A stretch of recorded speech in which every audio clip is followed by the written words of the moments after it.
Hi, are you a Christian Scientist with an edifice complex? Not an Oedipus complex, but an edifice complex? I know I was. Hi, my name is Julie. I was born into the Christian Science church and religion, and after 40 years, I went my own way. And I feel like that got me back to the basics of Mrs. Eddy's original teachings. And that you can be summed up in the scientific statement of being, which I feel is the definition of matter. There's no life, truth, intelligence, or substance in matter. All is infinite mind and its infinite manifestation. For God is all in all. And so what we see, hear, taste, touch, and smell are images.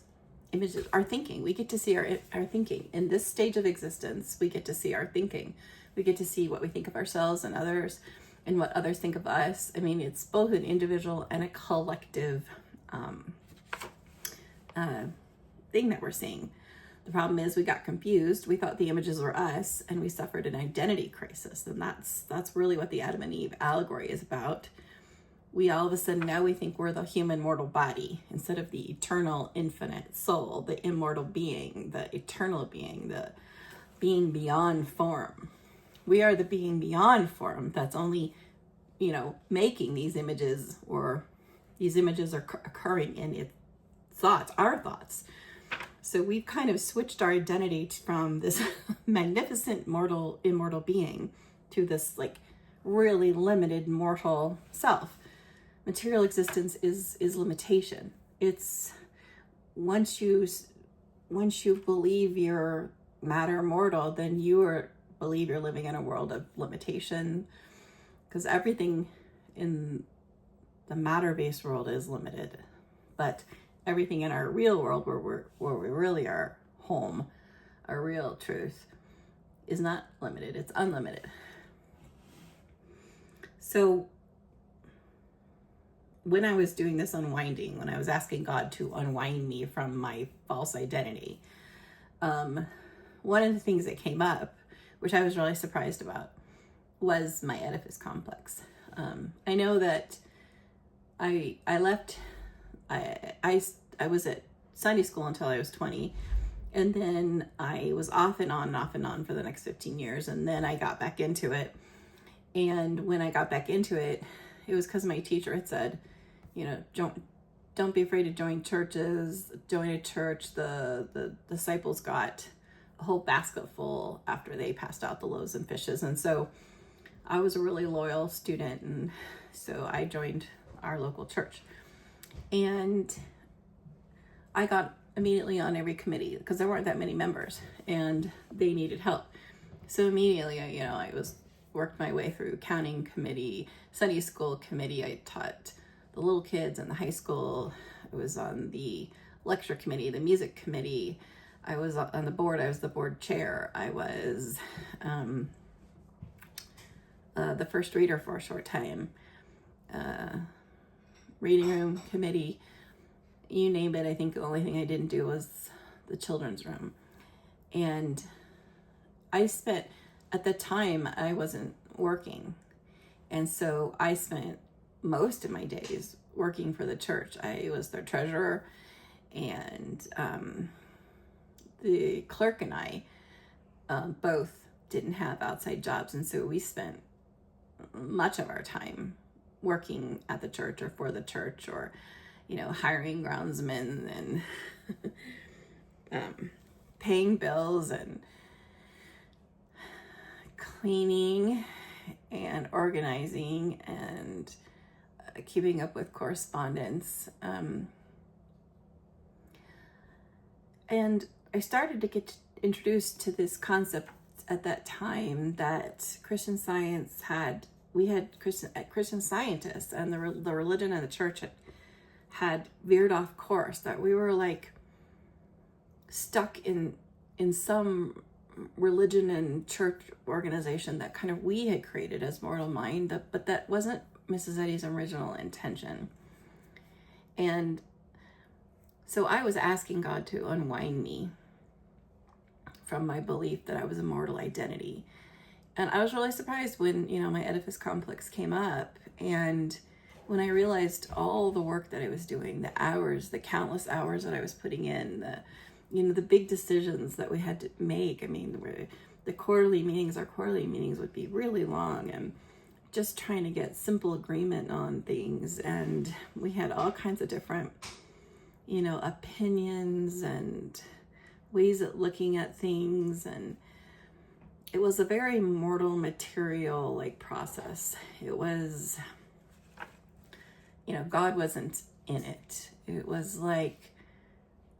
almost like we had this shell we had to maintain, because we thought by maintaining it, that was somehow Christian Science. And I started to get, hints and revelations and different things like over and over again as to what are we doing here, and what important work is not being done because we're so caught up in all of this. And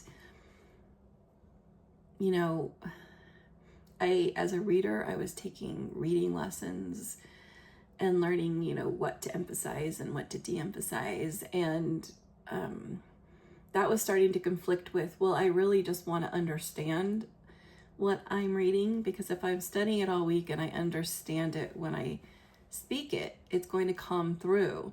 But, and people were I'd gotten comments on people saying, wow, I really understood it today. And I was like, oh yeah, because I really understood it this week too. That makes sense, and a lot of things I wanted to pray about as a committee, but others were not ready to pray about the issues of the church. It was like, no, this is the way we've always done it, or this is the way you do it, or this is what the mother church says, or this is what we're supposed to do. And Mrs. Eddy would be, rolling over in her grave if we did it this way and it's that way. And, as I was growing, I was part of all of that. And then it just started to hit me, I think this is an answer to what I've been praying about. And, one day, the board chair called me and said, he had comments from the board on, as a reader, what, wanted me to go back to taking classes on reading, and wanted, I wasn't always doing a Mary Baker Eddy hymn because it's not in the manual. It's not a requirement. A lot of people have made up a lot of rules that Mrs. Eddy never put in the manual, and the manuals are what governs our churches. And the manual is for the First Church of Christ Scientist, which is the mother church. Most of it's for the mother church. Just a little bit of it is for the branch churches, and for the rest of the. But so I was starting to so many things. There was a member that was taking advantage of elderly women, monetarily.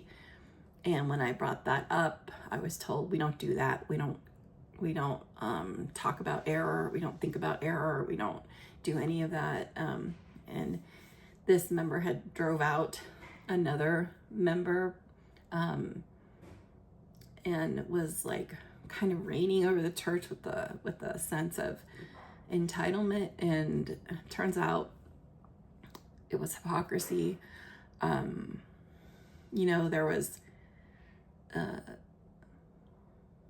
people that didn't like each other, people that didn't like me. There was, so much criticism, of the soloist's clothing, or the soloist's hair, or, I forgot the usher committee.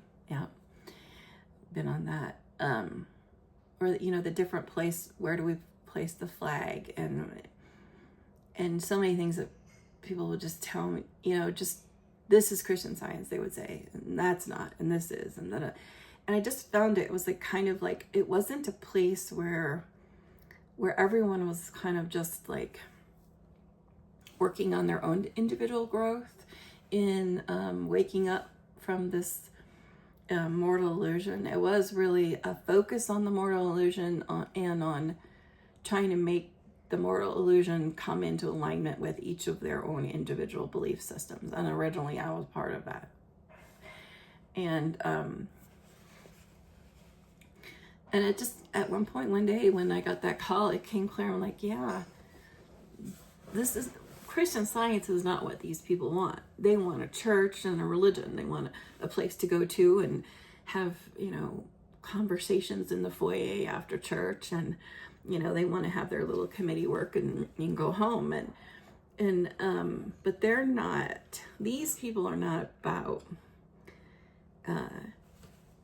really wanting anything other than that. They're not wanting a deep relationship with God. They're not wanting to come into a realization of who they really are. They're not wanting to let go of material opinions and judgments and what is read on the first Sunday of every month, the rule for motives and acts.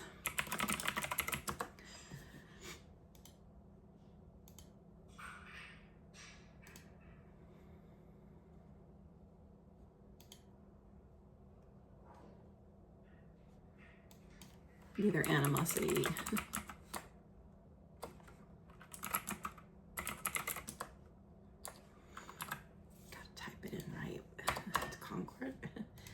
Neither animosity nor mere personal attachment should impel the motives or acts of the member of the Mother Church. In science, divine love alone governs man, and a Christian Scientist reflects the sweet amenities of love in rebuking sin, in true brotherliness, charitableness, and forgiveness. The members of this church should daily watch and pray to be delivered from all evil, from prophesying, judging, condemning, counseling, influencing, or being influenced erroneously. And, the more that was read, the more I realized, that's not what we're doing here. And it was just time to leave. And it came to me, it was time to leave. And everything that kind of had been muddled and confused in my thinking for a little while now, at that point, started to clear up when I was like, yeah, okay, I'm going to do this no matter what. And I did. I resigned from the branch church, the mother church, my association. I was, by that time, I was a journalistic practitioner, so I resigned from that. And I resigned my edifice complex. And that was quite a healing for me. And I would call that a healing, a true Christian Science healing, where that's what we're here for, the healing of sin, or the healing of what's holding us into the illusion of life as and in matter. So, something to think about if you think you might also have an edifice complex.